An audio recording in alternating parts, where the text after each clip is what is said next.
What's going on, everyone? Welcome to a very special Bros Talking Soccer podcast episode. We are recapping the World Cup. Today is Thursday, June 14th, first day of the World Cup. My name is Dave Knittel, here with my brother, Matthew Knittel, to discuss the World Cup. Matt, how you doing today?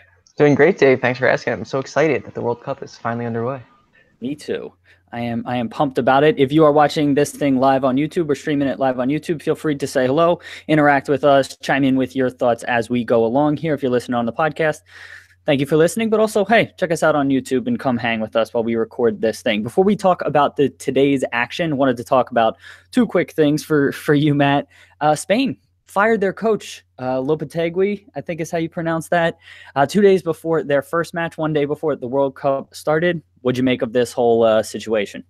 Yeah, so one, it's crazy that he accepted the Real Madrid job, during this event, like during this time period. Like players always wait until after the World Cup to announce where they're going next.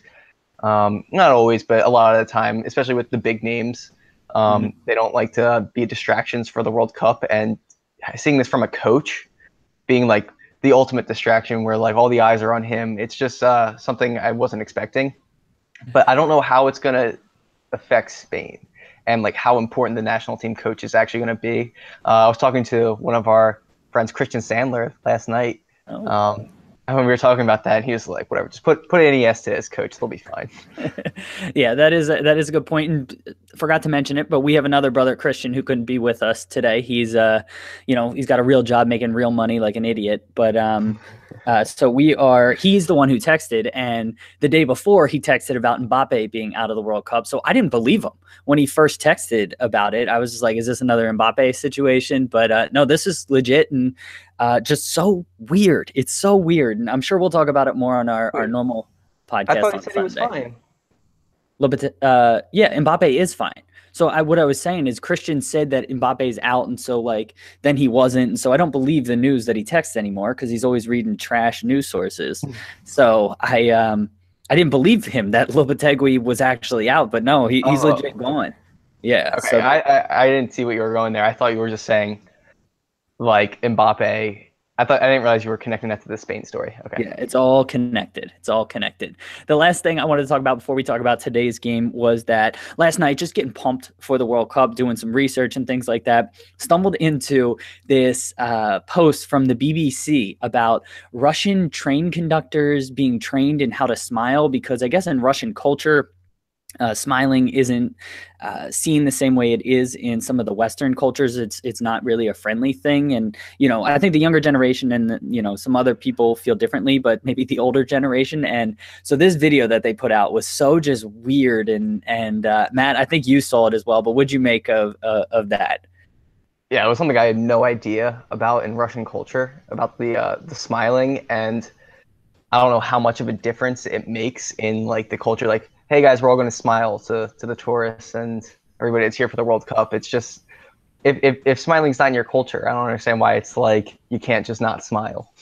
Yeah, and for me, this is what I love about soccer, because to your point exactly, I didn't know this about Russian culture, and just from following soccer, you just learn so much about politics and cultures all over the world. So that's been really cool. The crazy thing about that BBC thing was the laughter yoga, which is just people looking like maniacs in a park, just laughing like psychos at each other. If you haven't seen this, check our Twitter account. We tweeted about it, but you have to check out laughter yoga because these people look absolutely insane. Matt, anything else you wanted to add about anything else before we get into today's match? No. All right. So for those who don't know, Russia absolutely demolished Saudi Arabia in the opening match, 5-0. Matt, first off, just general thoughts on the match. Yeah. The first thing I want to bring up is the structure of Saudi Arabia through the midfield and like their defensive structure of where they're holding mids and everyone tracking back was basically non-existent. And there was one point, I forget what minute it was in the second half. I saw 6 Saudi Arabian players in the attacking third, and Russia played one pass to midfield and immediately just had like a 6-on-4.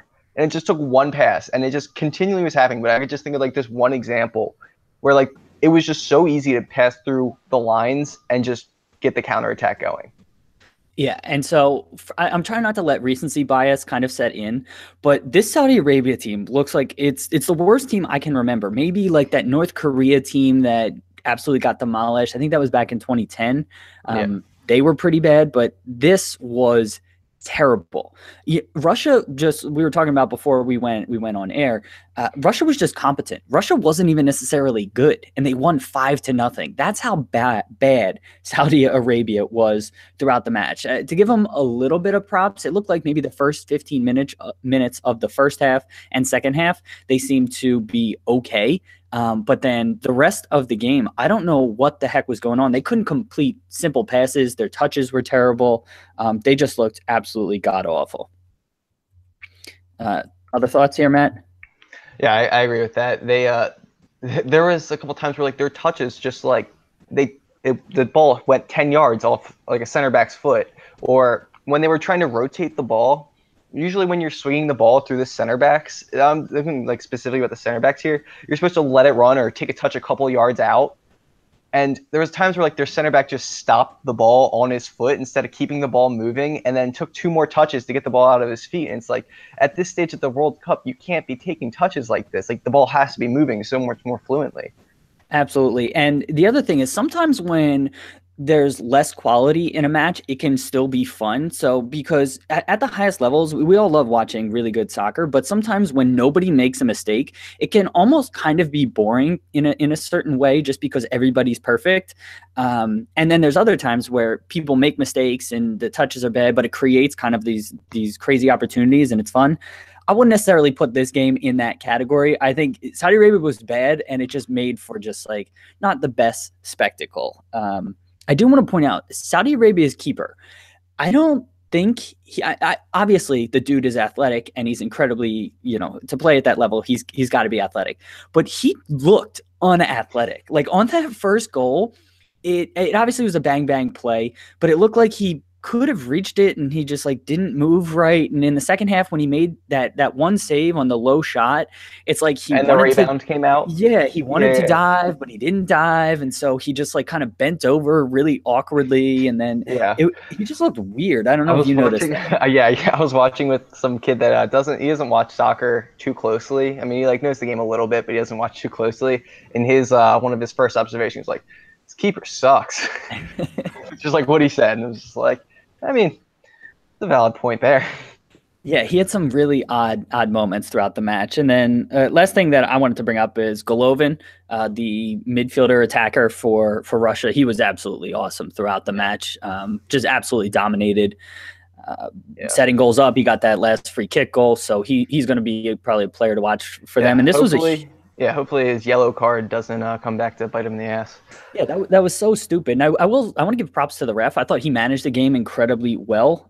He didn't dish out too many yellow cards. There wasn't a ton of major incidents. I mean, that may have just been because Saudi Arabia wasn't really playing and wasn't really in the match. But I thought he did a great job. But this also puts a ton of pressure on Egypt coming out getting a 5-0 win, because I think we all kind of agree Uruguay is going to be the first team coming out of this group, and that's going to be between Russia and Egypt. And coming out and spanking Saudi Arabia 5-0 is a huge statement. So that puts a ton of pressure on Egypt for tomorrow. Matt, anything else you wanted to mention about this game? No, I think that's everything I want to touch on about this game. All right, cool. So then the games for tomorrow. So today was just a one game, and then we're gonna have a full slate tomorrow of 3 matches. We got Egypt versus Uruguay kicking it off early. I think it's 5 a.m. my time. Then Morocco versus Iran, and then Portugal versus Spain in the big one. Matt, do you want to give kind of your high level thoughts on each of those? Egypt versus Uruguay first.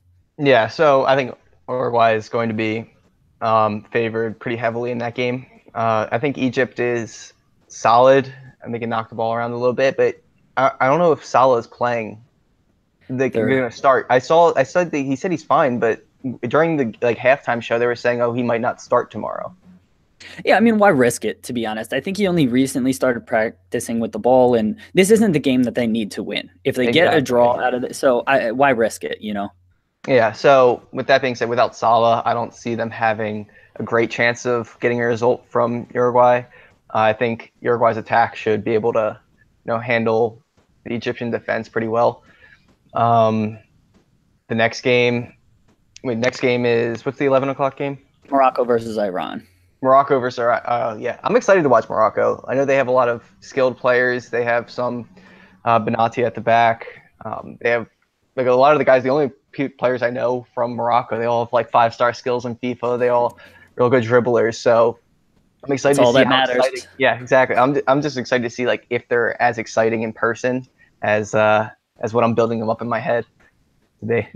Yeah, me too. So my thoughts on the Egypt Uruguay game similar to your thoughts there. I have Uruguay kind of as a dark horse in this tournament. I expect them to go kind of far, and things are set up well for them. So, Yeah. I expect them to win that game, maybe 3-1 or something like that. Kind I of have handle. them in the semis.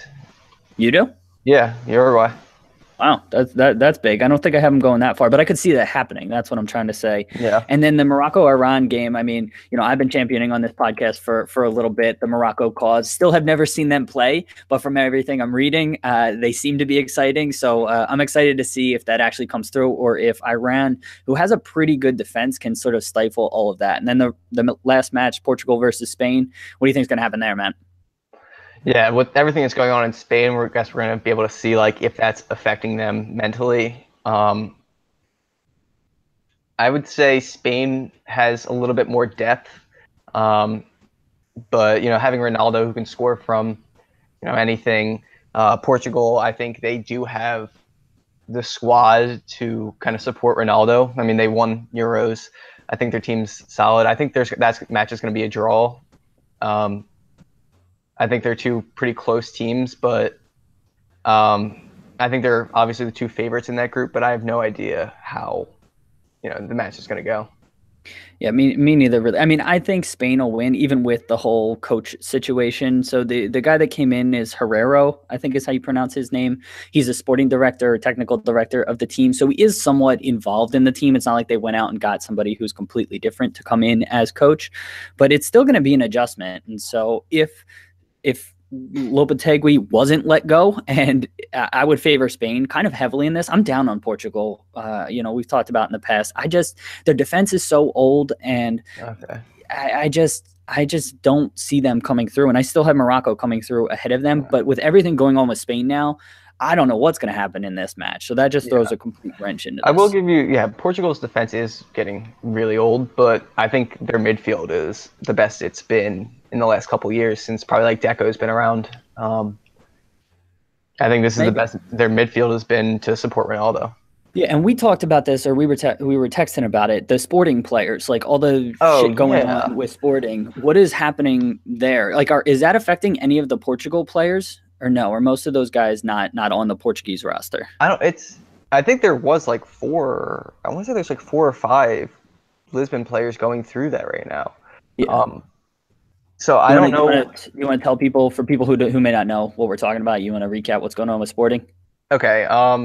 You probably know a little bit better, but during training, what was it, probably like 3-4 weeks ago, maybe like around a month ago, there was masked people that invaded the training pitch, and they attacked the players and the team in training, and now the players are trying to terminate their contracts and just get out of Sporting.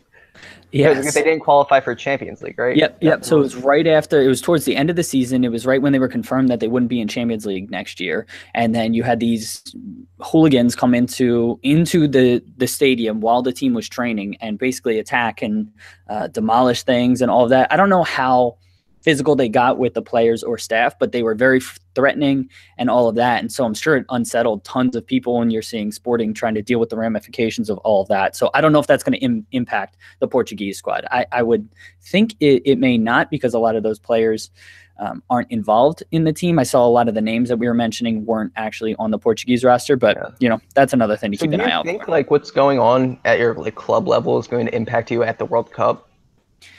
I think it depends. If your life is being threatened by masked supporters, yes, that may impact you mentally. But if it's just like internal politics or whatnot, sometimes it might be good to get away from all of that situation. And so I think it varies. How would you react? Maybe they're motivated to make it up to all the Portuguese supporters. Win the World Cup. It's like, hey, I'm not trying to get attacked again. Let's go out and win this thing. I guess. I don't know if that's the best form of motivation, but we'll see. I guess. Yeah, it's an interesting tactic. Yeah. So, Matt, anything else you want to add on the games either today or tomorrow? Um, no, I think that's everything I wanted to touch on. All right. Anything else about the World Cup? Players you're looking forward to seeing or whatnot? Are you good? I think I'll be fine. It's like um, the players I'm looking to see will probably be like some of the Moroccan players tomorrow, and just see how they develop as the World Cup goes on and if they can make it on like the big stage. And then the Moroccan players that have gone through like the Premier League, they haven't had like too much success, but have always been like dubbed up, been like really talented. So I want to see if they can do it on like the world stage and not just the Premier League, which is where we kind of get a lot of our information on how good players are. Absolutely, yeah, good points. I'm looking for Hakim Ziyech, who's been playing with Ajax for a few years. He's been tearing that league up, and so he's going to be Morocco's best player. So I'm looking forward to seeing him for the first time. And also the Egyptian winger, whose name's escaping me, but who plays opposite Mohamed Salah and was supposed to like kind of help take the burden off of Salah. So with Salah likely not being there for the first match, I'm interested to see kind of how he does. And I forget his name, which I feel bad about, but he's somebody who I'm going to be looking out for too. So. Matt, anything else? How do you think Saudi Arabia is going to bounce back? They play Uruguay next, right? Yeah, I do And then not. Egypt. You don't think they're going to get any result from this tournament?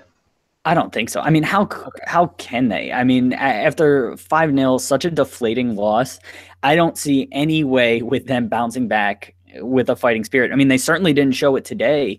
So why would they all of a sudden turn it on after they've already kind of been eliminated? Yeah. So I think you can have a bad day in the sport, and then, I don't see it against Uruguay. I also don't know how they're going to play against Egypt.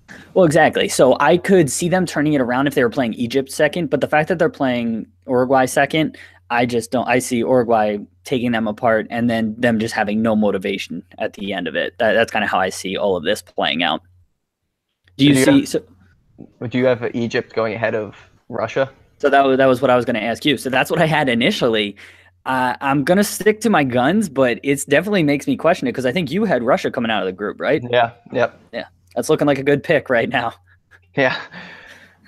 Yes, it is. So listeners or viewers, thank you again for tuning in. We appreciate you hanging with us. We're going to be doing this thing every day that has matches for the World Cup. Sometimes it'll just be me. Sometimes it'll be me, Matt, and Christian. Sometimes just me and Christian. If you want to be on, hey, we'd love to have you. So shoot us a message. You can get in contact with us. Our Twitter's at BT Soccer Pod, and our email is bros.talking.soccer@gmail.com. We also have a website, brostalkingsoccerpodcast.com, where you can check out our past episodes, read about us, ton more. And lastly, we record this thing live on YouTube. If you're listening to the podcast, come hang out with us on YouTube. We'll link to it in the show notes, or you can search for us, Bros Talking Soccer, on YouTube. Matt, thanks for being here. I think I'm going to talk to you again tomorrow.